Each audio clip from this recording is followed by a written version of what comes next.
Mga karos, good morning po. Yan, welcome back po muli dito sa aming channel. Yan, araw po ng Lunes ngayon, April 7. Bali yung project natin sa Riego de Dios, pinull out ko muna yung mga tao doon. Pagtutulungan lang po muna namin to. Tapos kapag nabuhusan ng puting to, pwede na po natin pabalikan po sila Kuya Chris, sila Kuya Ruel at saka yung ilan sa mga helper natin para may pagpatuloy po yung project doon. So tulong-tulong po muna rito. Okay, bati tayo. Ito na yung ongoing project natin dito sa Phase 3. Second project natin na taon 2025 dito sa Phase 6. Rusty, good morning. Peruel, morning po. Morning, good morning. Kuya Chris, good morning po. Good morning. Yan. Oh. Yes, Kuya Boy, good morning po, Kuya Boy. Morning. Yan, pinapatuloy lang po ni Kuya Boy dito yung, pinagpapatuloy lang po ni Kuya Boy dito yung mga electrical. Yan, makikita niya yung slab namin. Yan, iniwanan namin ng may tubig yan. Yan, maganda po yan sa maganda po yan sa slab. Na po siya, habang nagko-cure may tubig. Yan. Yan, matetesting din natin yung gawa natin dyan. So wala naman pong problema sa baba. Wala naman siyang leak. So wala pa siyang waterproofing. Yan, bali ito, tatagal pa to ng 1 week.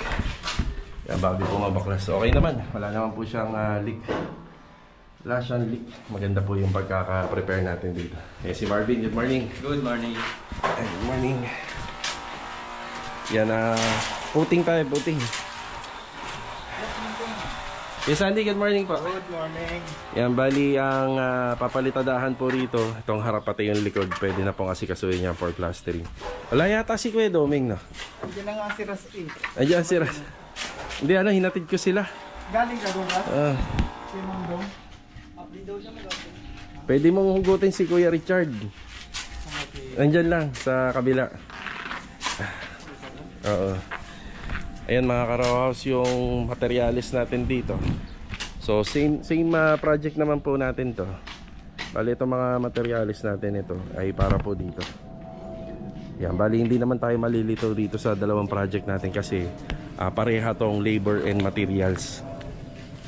Parehang labor materials po to. Kaya okay lang kung may buhangin tayo dito, gamitin natin dito, or sobra nito, gamitin natin dito.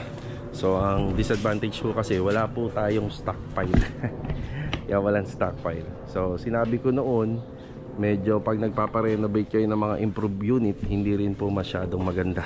Kagaya nito, naka-tiles na po siya. Kadalasan po kasi dito tayo maghahalo ng semento.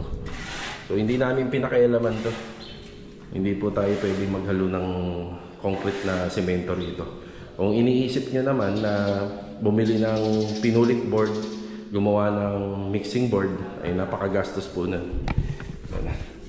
Kaya di rin naman po rito pwede sa kalsada dahil marami na tayong naiharang na materialis. So buti na lang may project po tayo doon sa kabila. Yun yung mixing area namin. Yun nga lang, medyo malayo.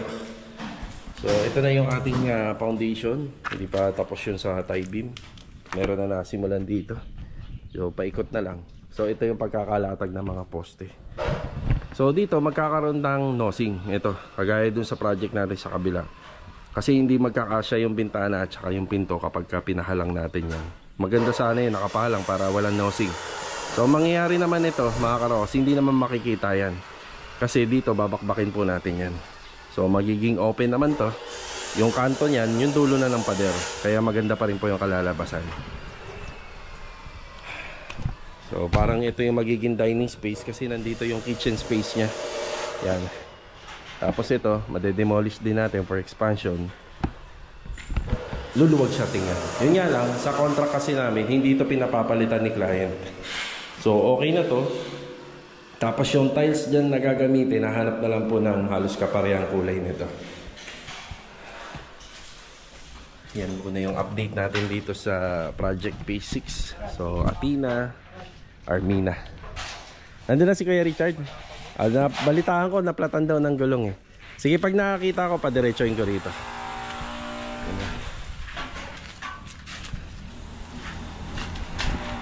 Kuya, tingnan ko magagawa ko mamaya. Pwede naman makuha ko siya ng tanghali. Okay. Yung ang tawag doon, kartilya ba o karitela? Kartilya. Nalilito ako doon. Karitela kasi pang kabayo, no? Yung ano nila, yung dump truck daw nila. Dadali natin dito, galing Riego.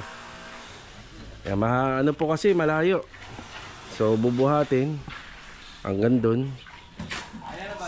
Sikasuhin natin yan para medyo ano Wala pong ano, hollow blocks. Ay, yun doon. Pero di ba puting lang naman tayo?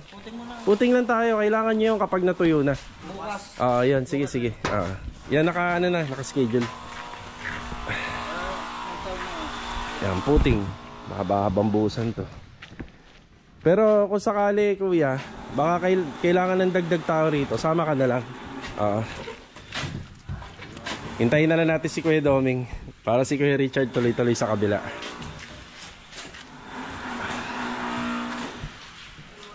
Okay, tara. Kuya Chris, huwag niyo kalimutan yung sulignum. Yung panlason. Meron na dyan. Rusty, ilabas mo na. Yung sulignum. Yan, baka makalimutan. Maglalason muna ng mga columns bago magbuhos. Tara. Bali, bumalik ulit tayo rito sa phase 6. Ayan, bali, bago nga po pala natin papabuhusan to, huwag natin kakalimutan na i-double check yung sukat ng mga poste. Yan, may mga kanya-kanya setback kasi yan. So, kadalasan po kasi nang gawa, kalahati nitong private pole pero nakapasok pa yung poste namin. So, ang pagsukat lang naman nito sa layout, kailangan iskwalado doon. Yung pinakahatian ng bahay, bali 2 meters yan.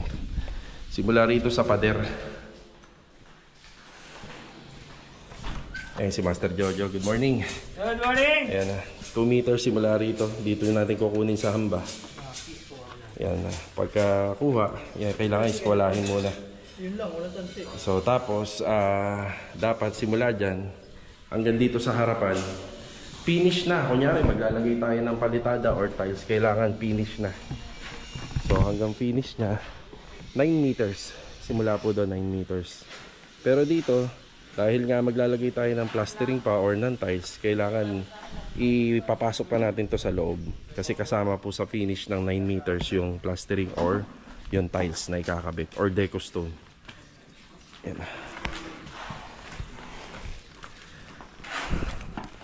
Nakapaglagay na ng ano, no? Soil guard, no, kuya? Sir, naglagay na. Oo, mabaho na dun. Masakit na sa ilong. Yan, ipapaano ko lang po ito. Ipapaskwala ko lang po ito. Tapos kailangan 9 meters siya papunta sa dulo. Yan, nakapaglagay na pala ng sulig nun. Basa na yung lupa. Okay na, bali 200 cm. Simula rito. Tapos may guide na tayo. So titingnan natin yung sukat. Kung tama yung pagkakalatag ng mga poste. Ras, dito ka, Ras. Kunin mo yung metro ni Kuya Chris. Yan, lusot nyo sa poste.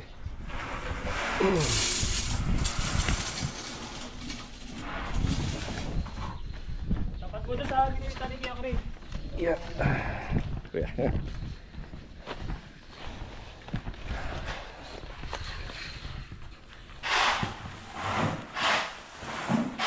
Hawakan mo naman din, ano, Ras? Hawakan mo madin. Yan, batakin mo dyan. Asan?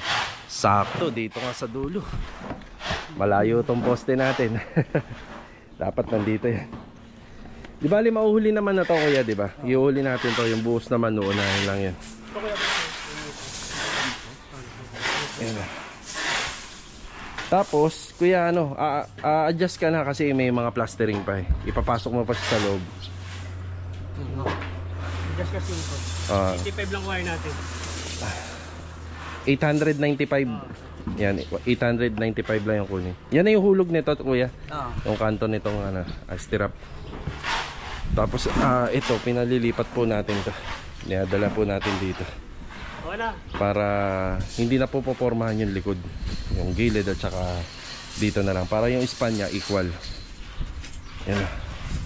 Yeah, ayos na tayo rito. Yun lang naman kasi magbubuhos na. Wala tayong problema dun sa likod, dito sa harapan. Yan, pwede pa nilang i-adjust to. Kahit bukas, pwede nilang i-adjust o kaya mamayang hapon. Ayos na kuya. Pwede na, dire-diretso na po yan. Okay. Yan, nag-iwan na kami ng markings. Sige. Ito, tanghali na. Meron tayong biniling materialis dito. Tiles at saka dito sa may TKSA hardware. Yan, dito sa hardware worth of 1,854. Materialis para sa mga installation. Sa project namin sa Block 9 Lot 5. Yan, flanges. So itong flanges na to, may cabinet po tayo doon sa second floor. Stick wheel para po doon sa hagdanan, isang galon. Yan, madalas na natin nakikita sa mga installation, finishing installation. Ito sa ratio, electrical tape and flanges, tapos may kasamang block screw. Yan. Tapos dito, tiles na kulang para doon sa project namin sa Block 9 Lot 14. Yan. Tapos nandito naman tayo sa phase 3. Ayan yung pinamili natin. Dito nagkakabit na sila Louie, sila Master Jojo na cornisa.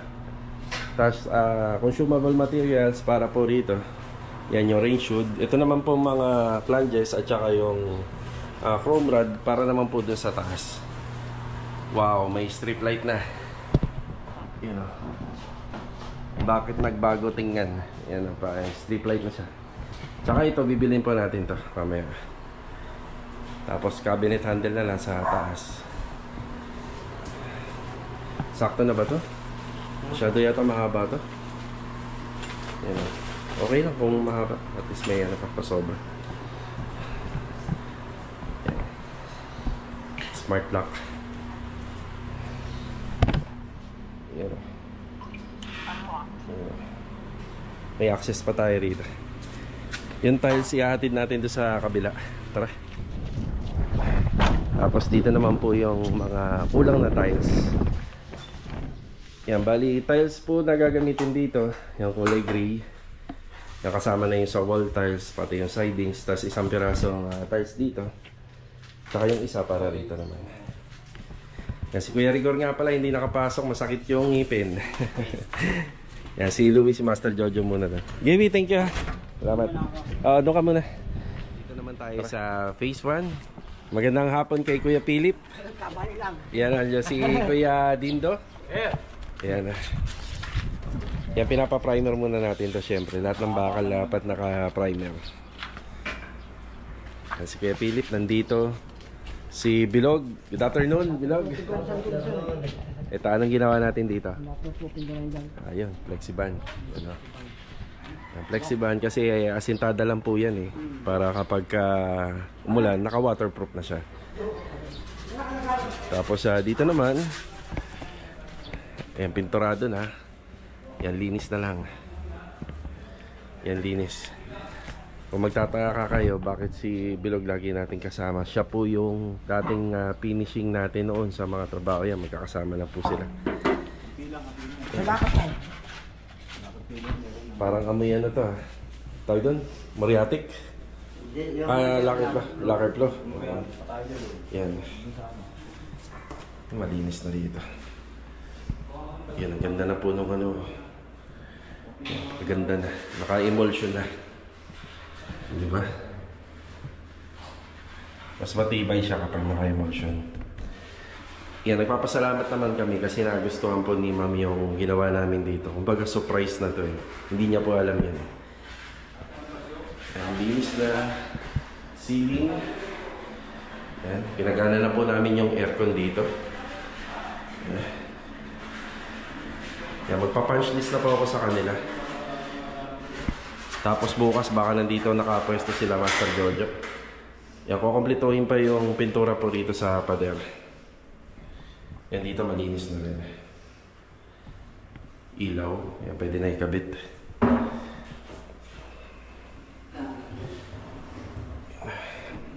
Yan, konti pa sa kisame. Pagdating dito, nakababa na po yung ano. Nakakabit na po yung mga ilaw. Yan, okay na po yan. Kasi ito nakababa pa. So, may mga retouching pa. Ito, nakakabit na.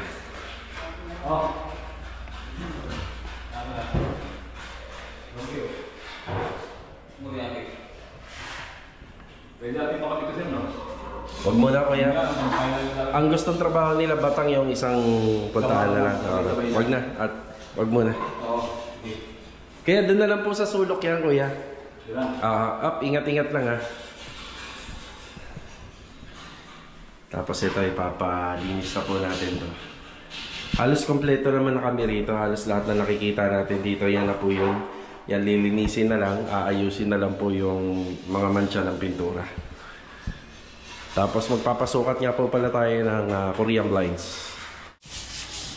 Pwede na siguro natin kabit yung 4 na ilaw rito. Tapos yung center light.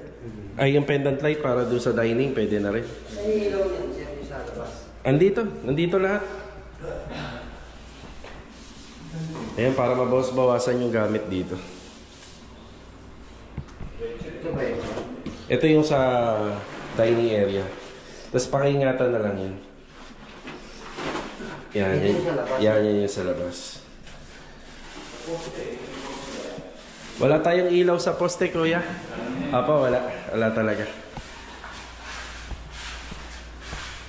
So sa retouching, kaya nakikita nyo, kinukot-kot na to kasi magiging alikabok pa yan. Sa pag-retouching, kailangan sobrang linis na niya.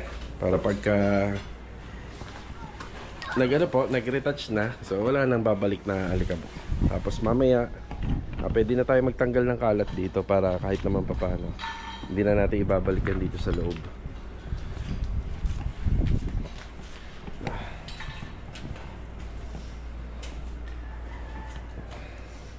Okay na muna tayo rito.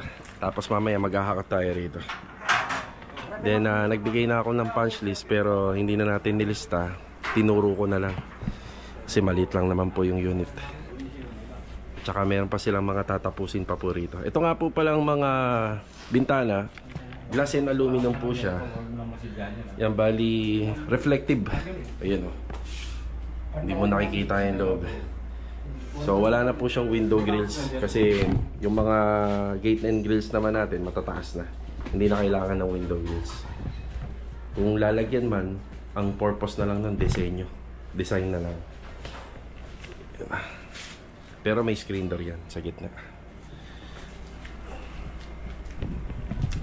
Okay na kuya? Sige. Okay, nandito naman tayo sa project natin sa Phase 6. Kamustahin natin to. Ito napapansin ko lang medyo kumakalat na naman tayo rito. Yung iba kasi rito padambak. Tapos yung iba bistay. Tapos may konti pa kasing buhangin dito na masasaid. Siguro bukas papa-priority ko na to para luminis. Para luminis naman. Yan, nagpapa-install tayo ng mga kornisa rito. Si Adonis. Adonis, good afternoon. Good afternoon. Yan, ito na yung mga nagagawa rito.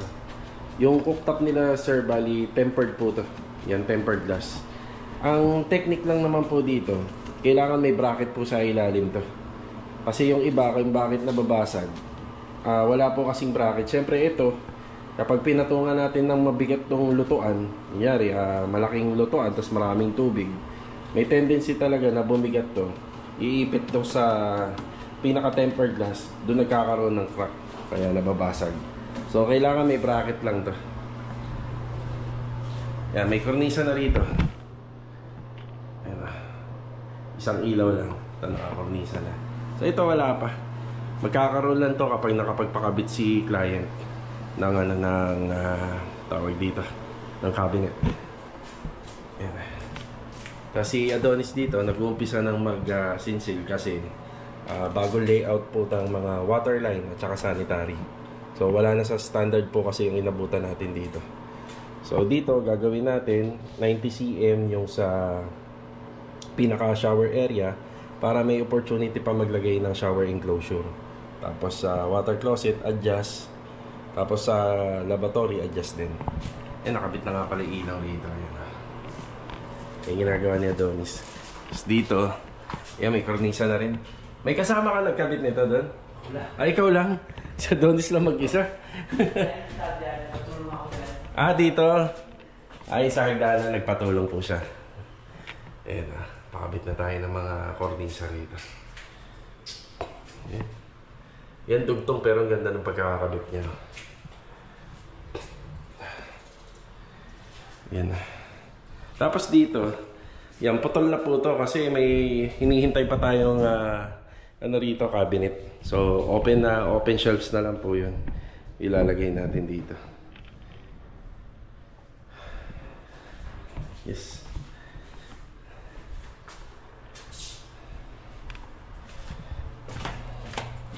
Si Adonis muna yung gumagawa rito.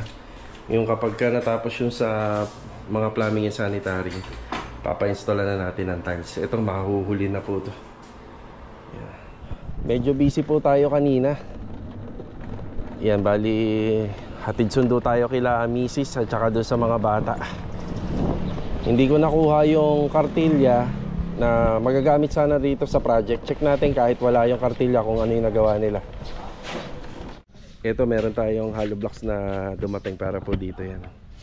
Tapos kulang pa to. Then additional na buhangin na yung meron tayo. Kaya hindi na nga pala ako nakadaan doon. Sobrang busy ko kanina.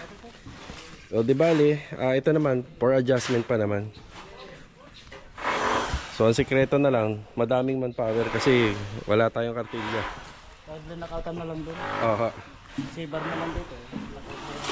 Nakapag tie beam na pala kayo, ano? Na-continue na kanina. Para makapag-asintada. Oo, asintada na ako bukas. Habang may maasintada dyan, dito sa harap. Aha. Ito kasi, layo nung ilatakbo nila. Doon pa. Doon yung haluan. Balde-balde. Hindi ko nakuha yung truck natin eh. Na-adjust na ba yan, kuya? Ayun, na-adjust na pala.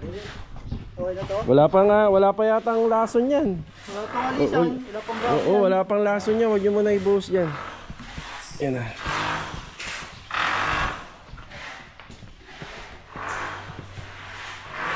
Tapos nagbabalik na rin sila ng lupa. Paunti-unti. Binawasan na rin nga pala nila yung lupa rito. Di ba ito, sir? Okay na yung poste na isa dito sa mga. Talaga ito ng poste na. Hindi po. Andito po ang pwesto dyan. Ilalabas din natin? Oo, nakalabas po yan. Wala pa naman pong ano eh. Hindi nyo pa na-eskwala yan, di ba? I-adjust dito po yan. Parang yung gawa po natin, ayun, tingnan nyo.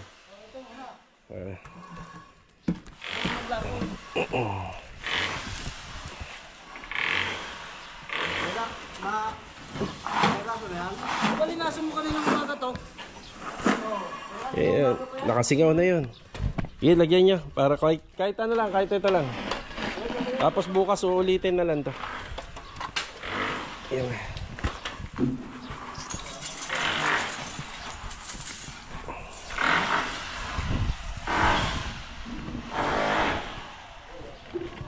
Tapos simento, nagpapadeliver na rin tayo. Simento.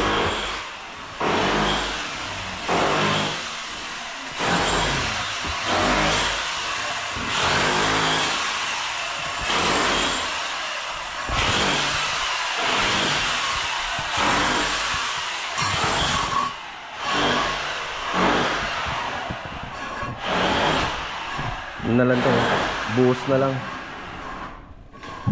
Tinanggal na yung yung tubig. May palitada na yung likod nito.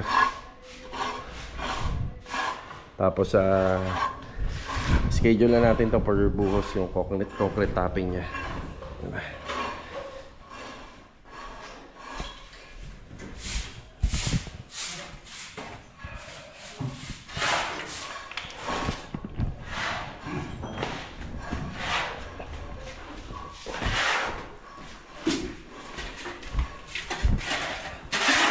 May sobrang halo.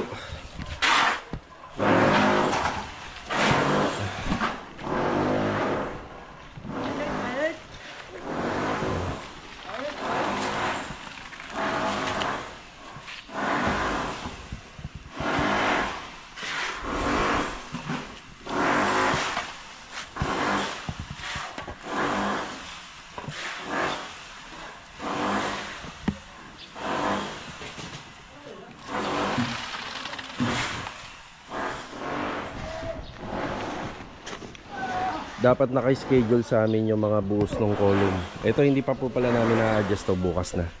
So ang inuna na lang, column and tie beam. Yung pinagsabay na po namin dito, column and tie beam. So kagandahan din, Kasi may tinatawag naman tayong checking lagi. Hindi naman laging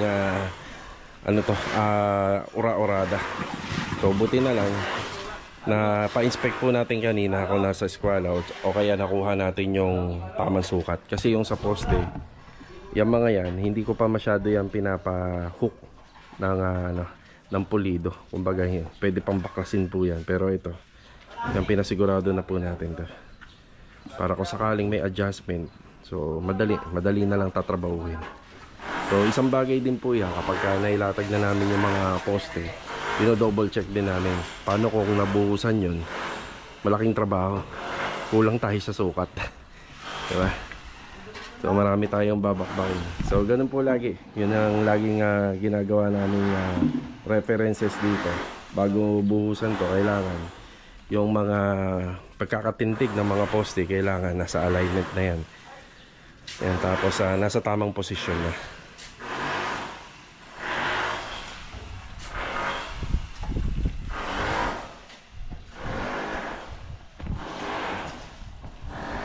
Ito na, i-adjust na natin. So nandito yan ang una. Ang purpose nun, para ito na lang po yung popormahan natin. Mas matibay pa kasi nakasandal na siya rito. So ano lang naman na to, bali additional na suporta na lang sa CHP. Pero ito, kailangan i-adjust natin. Yan, 3 poste lang yung harapan. Kasi medyo malaki yung gate na gagawin dito. Tapos padadagdagan pa po natin to ng extra bar. Yan, hindi pa naman to mabubuhusan eh. Padadagdagan pa po natin yan.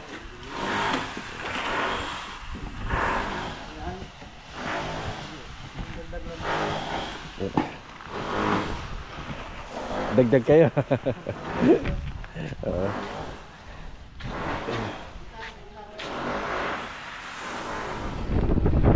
Bali mga karos, maraming salamat po muli sa pagsama ngayong araw ng Lunes dito po sa aming channel. Yan, maraming salamat po sa inyong walang sawang suporta. So kita-kita na lang po ulit tayo for the next video. Yan, God bless po sa ating lahat. Abangan nyo mga karos, marami na naman po tayong bagong mai-turn over ngayong buwan ng April. Kaya lagi pong tumutok dito po sa mga bagong upload namin araw-araw dito po sa YouTube channel.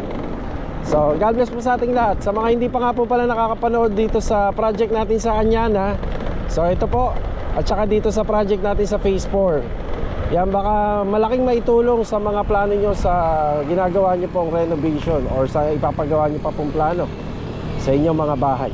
Paalam po muna. Tara. Bumalik ako rito sa project namin sa Phase 3. Pendant. Ang ganda. Kaso nga lang yung mga ganitong klaseng ilaw. Pagka ganito po yung kanyang pinaka-casing, bali glass type. Ano po kasi ito filament. Subukan natin kung bagay ang LED rito. Range hood nakakabit na. So si range hood 90 cm po ito.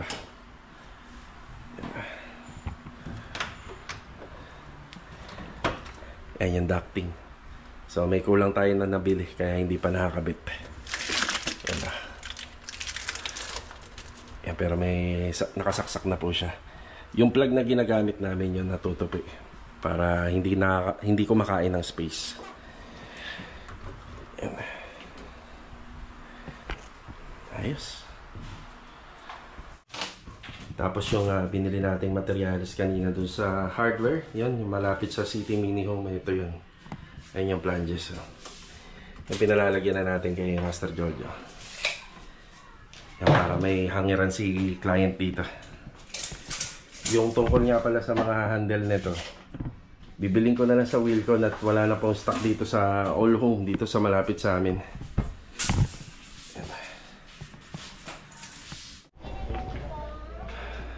Yan, naikabit na nga pala ni Bilog yung mga ilaw rito.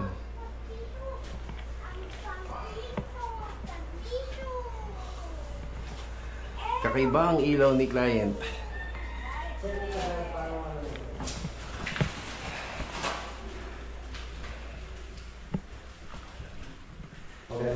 Yan, pag ganyan. Hindi. Yan, pag ganyan. Laylayan. Kaya magastos kami sa masking tape eh. Yan ang purpose. Para pantay lang yung ano. Para pantay. Yung ayun niya.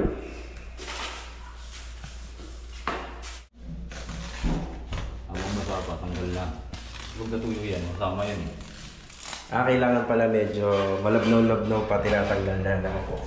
Yun ah. Hindi halata kakulay ng tiles eh. No. Hindi halatang may lining kami kakulay ng tiles pero ang linis ah. Pakalinis.